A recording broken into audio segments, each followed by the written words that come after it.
This is Hidden Killers with Tony Bruschi. Today we're diving into a case that took a dark turn faster than an overpriced vacation to tropical paradise. The chilling attack on Ariel Koenig by her husband, respected anesthesiologist Gerhard Canig, on a remote Hawaiian hiking trail. On the surface, everything seemed picture perfect. Successful careers, happy kids, an idyllic home life. But life beneath this glossy exterior was allegedly something deeply troubling. Jealousy, manipulation, and escalating violence. Joining us today to help decode this baffling behavior is retired FBI Special Agent Robin Dreeke, former chief of the Counterintelligence Behavioral Analysis Program. This is an interesting one. This is where Gerhard allegedly pushed her off a cliff, hoping for her to die. From your experience, Robin, analyzing human behavior, how does someone like Gerhard Canig, highly educated, trusted professionally, seemingly calm, make such a leap from quiet manipulation to allegedly attempting to murder his spouse in such a brutal, premeditated fashion? I mean, the guy had syringes with him. Well, it wasn't like you said, it didn't go from 0 to 100. This was an escalation. And it's not surprising that someone with that level of education and thoughtfulness is going to plan it to make it look natural, look like a mistake, look like a tragedy.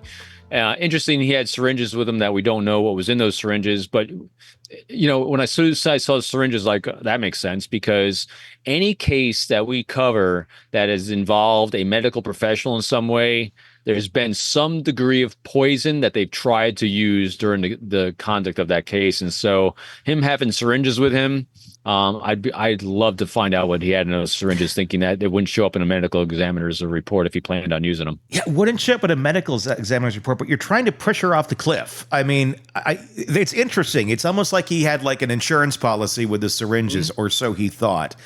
And she survives the fall and luckily gets help by some people that were passing by, and he splits the scene. I mean, does that show just such like a weird level of textbook thinking versus practical human behavior thinking, where you're like, oh, very medical. Okay, we're going to do a syringe and then I'm going to push her off the cliff and it'll all work perfectly. Not thinking that, hey, she might fight back. She might not just be like, oh yeah, okay, let me go ahead, go for it. It seems a little too assumptive on the part of Gerhard that he's going to be able to execute all these things flawlessly on a public trail. This is why people get caught, thankfully, is because there's all these variables that come into play that someone that's going to do such a horrendous act don't think of. One, it's the victim themselves. People don't want to die, and they fight back viciously to maintain their lives. That's one aspect of it. And the other aspect is if they're a little suspicious of you, already, they're going to be on a little heightened alert that you're not anticipating. And then also the other thing you cannot control at all, and that's bystanders, the environment, all those things you can't control.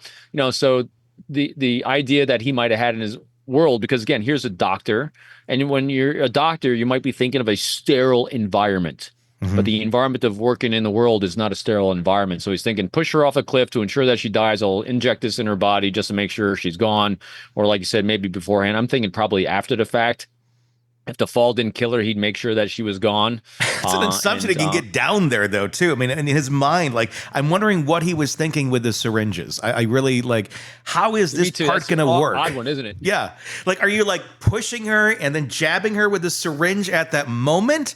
I don't quite understand the mindset of how you're going to get this done that way, unless he thought, I'm going to find a way to just kind of get it in her, knock her out, and then basically throw her off the cliff. Maybe that was the thought. I need to see the cliff itself, but you're thinking like, well, if I pushed her, but I didn't push her hard enough, she's clinging to the edge, then I'll inject her. I mean, you don't. Yeah, see what I mean? You'd have to see the environment in which he was doing it. But again, you have to be in the mind of a cray-cray with a broken brain to really understand. I think is part of plan A with a backup of B of syringes. Because again, syringes, and again, as a medical professional, he knows that there's going to be detectable things in the blood if he uses a syringe. So I do not think the syringe was necessarily part of the original plan. It was going to be a backup, but just in case. Again, only from our ability to cover other cases. The only time where a poison in some ways been able to be effectively covered is there's a brand of mushroom in that people have laced in food that doctors have done before for trying to kill someone hiding it kind of in plain sight. So anything else is really, really detectable, especially if there's any sort of foul play thought of. And someone falling off a cliff on vacation, especially if she has articulated to anyone in her family or friends in the past that there's violence involved here, the probability of investigation of a potential homicide raises. So he's got to really watch the use of any injectables.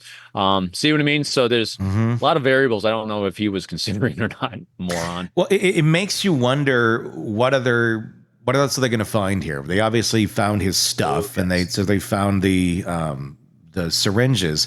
But I'm wondering. I mean, with something like this, where he literally just tries to push her off the cliff, do you think they're going to find a trail? Do you think they're going to find any sort of digital evidence? Is this guy going to be one of those that Googled a bunch of like how to push your wife off a cliff and not get caught or things like that? Or is this going to be one of those where it's just like all the evidence is in the bag? That's it. It's the syringes and his hands. Or do you think there's going to be some sort of stream of consciousness that we're going to find of online searches here?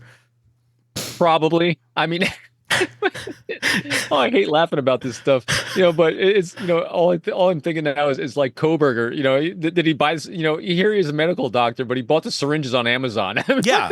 Well, yeah, I'm sure they're going to look for that. Like, where did you get them? But if he's a medical doctor, he probably just took them from his practice, I'm guessing. So here's what we're probably going to see.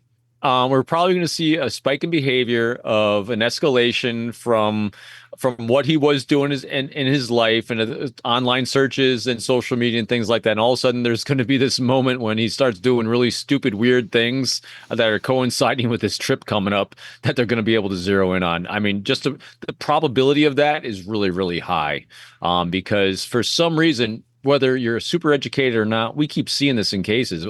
We've seen a lot of doctors do really stupid things when it comes to doing things like this. They're thinking of the event itself, of the murder itself, without the events leading up to it. They think they can hide it in an accident. They can hide it in a suicide. They can hide it in an adjustable by mistake. And so they're not focusing on the fact that someone might take a deeper look at you because you're full of the cray-cray. I love that you're using the word cray-cray. You've used it twice now in this segment. I know. This guy's nuts. Because sometimes, it's a little easier to joke about this one because she's still alive. Yeah. But, oh, yeah, this is – I got a lot of other words I want to use for him, but this is a broken brain moron. This doesn't seem like a thrill kill. This doesn't seem like, an alleged Koberger type thing where it's right. I'm doing this to feel. It seems more like you're inconvenient for me and what I want to live, how I want to live my life is going to out-trump anything that you want, and I have no empathy for other human beings. Or maybe just this person for whatever reason. That gets to motivation. Do you think we're going to find that there's another woman here or man or whatever, some other romantic relationship going on as motivation for getting rid of her? Or do you think we're going to see just frustration in a relationship? And rarely do we see that where it's just, I'm frustrated, I want you gone. It's more like there's someone else that they want to get to.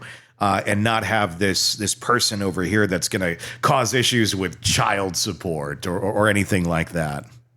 So probability of another person, extremely high if we're looking at stats. Another possibility is I'd be curious about his level of debt that he has and whether she had a life insurance policy. That's another one. Those are the two things I'm looking at, or potentially both.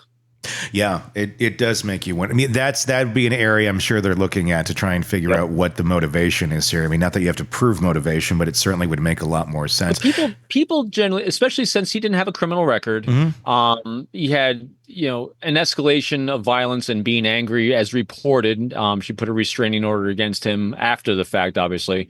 But I think that there's going to be an external factor that brought him to this point of thinking that this was a great decision and a great idea that I think is going to be an outside motivator for the action. And as we've seen in past cases, the only two things that are really striking me on this one is an outside relationship. But an outside relationship itself wouldn't necessarily say I need to kill this person because you can just divorce this person. So there's going to be some other mitigating factor in there. And the only other thing we've seen that are motivators in cases like this is child custody issues and life insurance policies for debt. If there is another person, do you think they're surprised by this? or do you think that they may have known? Nudged them in this direction. Yeah, I mean, it'd be a weird one because I guess you'd have to assume that he wasn't going to get caught, or maybe his thought was he won't get caught and he'll just use his story. Oh, we were out there and I was going to leave her, but it just happened to work out so well that she fell off the cliff, and thinking that the mistress, if there is one, will believe it. Or, I'll fix the problem and just leave it at that. And then suddenly she falls off a cliff. So for some reason, he's got to think he was going to benefit from her being dead, not just gone and divorced and out of his life, but just dead. And so the only thing I can think of really that people in general from a stats that her being dead would benefit would be an insurance policy. Yeah. I could see that. House or dower. I mean, there's lots of possibilities, but I think there's got to be a financial motivation in there. We always try to understand the psychology of these people. He'd been in this relationship with her for quite some time. I believe, if I'm correct, around 10 years-ish, I believe. So it wasn't like this is a brand new relationship, but he had been previously married as well for about 15 years, had kids with another woman. And I found this part curious because I did a little research on it, and I'm not going to name her name because I'm not trying to shame her or anything of this nature. But I found it curious that after they divorced, she became a sex worker and actually writes a article about it in a newspaper about the industry. She even has a podcast about it. Like she's owning it. She's like proud of being in that area. But I did find it odd that, you go from a 15-year marriage, you got kids, and then you decide, hey, I think sex work is the right thing for me. It seems bizarre. It seems a little weird, and it makes me wonder what was going on in that relationship that seemed to be the best path to go on after being married to this guy for all those years. Do you think the two correlate, or do you think it's just, that's just what she wanted to do? Well, it's really interesting, isn't it? I'm thinking, so I'm not thinking about him in this point of view from his optic. I'm looking at the ex-wife's point of view and optic.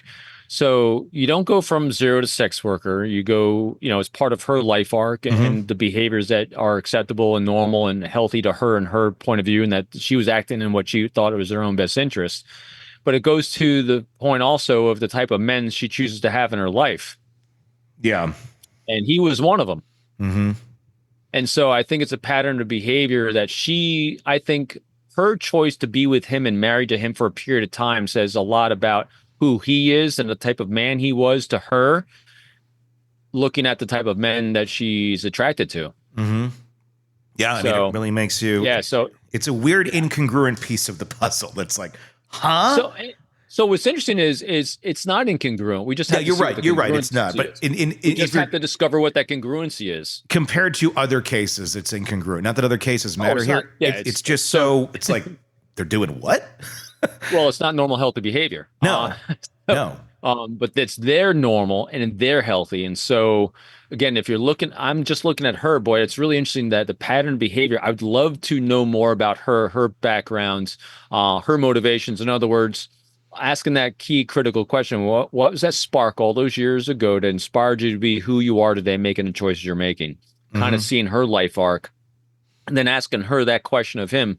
So what was it about your ex-husband that was that spark those years ago when you did see something in him?